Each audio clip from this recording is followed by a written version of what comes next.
Je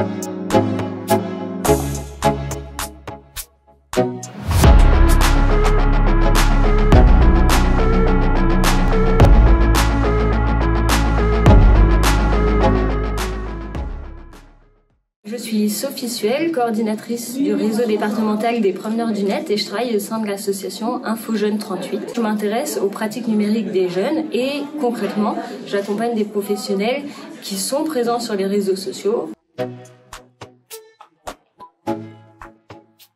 C'est un investissement qui est largement nécessaire aujourd'hui avec notre pratique assez intensive d'Internet, des réseaux sociaux, même de la télévision, encore un petit peu de la presse. Face à toutes ces informations, face à tous les formats médiatiques, c'est très important d'arriver à décortiquer un petit peu tout ça, à comprendre l'environnement des médias et on a vraiment une part importante, nous les adultes, à prendre dans l'éducation des jeunes sur ces questions-là. Alors dans mon quotidien de travail, j'ai deux niveaux d'intervention, on va dire.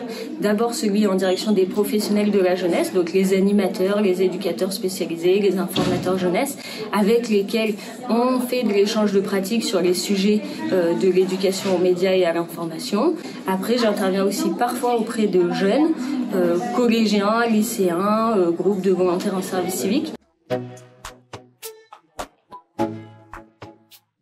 Donc la difficulté, c'est que régulièrement on est amené à intervenir de manière ponctuelle pour les établissements scolaires. On le sait, il y a beaucoup de sujets à traiter, donc on n'a pas toujours plusieurs séances avec les élèves et c'est ce qui rend un petit peu difficile, c'est de condenser un peu une animation. Donc ça, c'est une difficulté importante. La deuxième, à mon sens, c'est que dans le domaine des médias sociaux, d'Internet, ou plus largement des médias, tout évolue vraiment très vite. Ça demande de faire de l'éducation aux médias et à l'information, d'être en vigilance constante, en veille sur les pratiques, les outils et puis les méthodes. Les enjeux de l'éducation aux médias et à l'information, ils sont vraiment très larges, multiples et ils concernent tout le monde.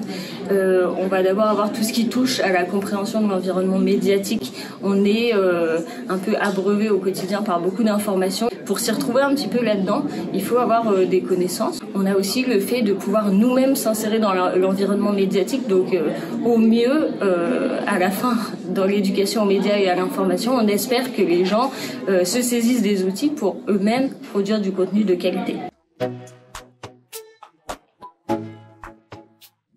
C'est de rendre cette éducation plus large, de l'insérer au sein de l'éducation nationale, mais on va déjà dans ce sens.